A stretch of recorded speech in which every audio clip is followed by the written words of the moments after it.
You've never looked at yourself in the mirror and said, you let you down. Until you get to that point, you let you down.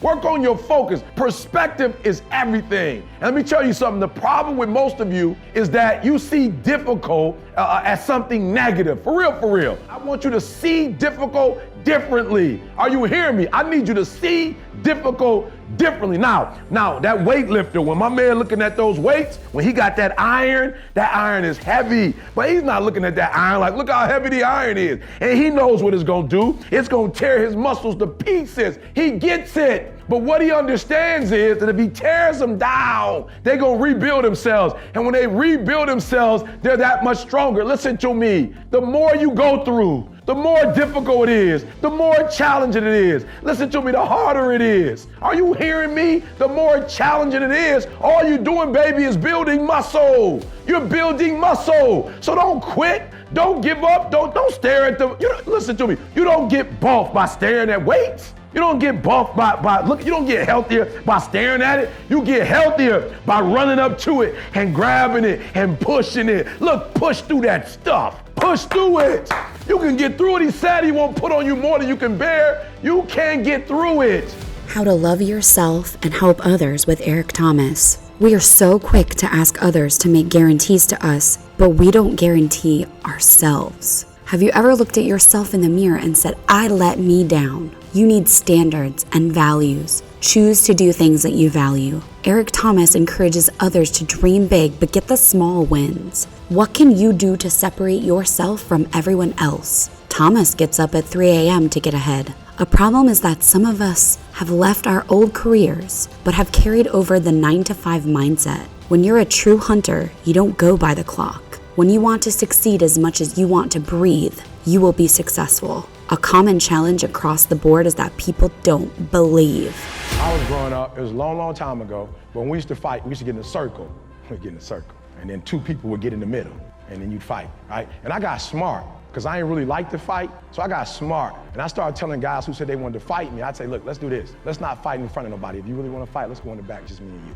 Like, I don't know why you clowning in front of everybody, why you gotta try to be the big man. Let's just, me and you, go to the back and let's just fight, and don't nobody if you really wanna fight. And I learned, E.T., if you wanna get out of fights in the D, the more you run, the more they gonna wanna fight you. So I'm telling you, in life, you start running from a class, you start running from a subject that you don't like, it will haunt you for the rest of your natural life. It ain't going nowhere. I need you to be honest, do an honest assessment. I want you to write down what it is you're trying to do, and I need you to be very honest about where you are in terms of what you're trying to do. Like, where are you? So for those of you who like, I want to be a millionaire, I just need you to really be, like, think through, where are you financially? Like, in terms of financial literacy, where are you? In terms of financial discipline, where are you? And in your past, where are you? Do you spend money you don't have? I just feel like your gifts will make room for you. And when you're trying to be somebody else, you block your gifts. You block your opportunity. So you don't see me trying to throw a football. You don't see me trying to, put a basketball in a hoop. You see me speaking. You see me serving, helping kids get their GED. I blew up with teaching a GED class. That's how I became famous. And people always ask me, why did you start there? I can psychologically tell you how to get prepared for a GED. And then the GED went to, can you help kids stay in college? So I did that in college, and before you know it, because here you are with an opportunity to get a 4-year degree, and you playing, and you doing partying and doing stuff that maybe other kids have an opportunity to do because they got a net to fall back on. Mm-hmm. You don't have a net. So man, I went off. So for me, my gift has made room for me. Every time I talk, every time I speak, every time I educate, doors open. So man, stop looking at the Joneses might be good at what they're doing, or the grass might be green on the other side, but it means somebody's keeping up with it. They watering, they cutting it. It didn't get green like that on his own. So for me, when I went to school, I'm just be real cute. Somebody dropped me off, mom, said, you're gonna love it. I never loved it. Like, I never even knew where I was going, other than I knew it was illegal to drop out too early, So the book for me is going back to that 13-year-old who found out his father wasn't his biological father. And all of the emotional, and mental stuff that I was going through, and I was too young to process it on my own, and I ended up making some terrible decisions based on it. So this book was written for that 13-year-old when he found out this is not your real father. Like, this book was like, yo, somebody should have told me this.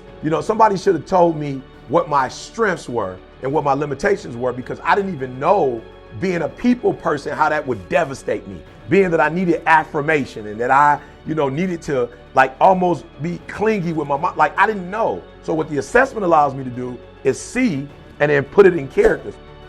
Thanks for watching. Don't forget to like, subscribe, and comment for more content.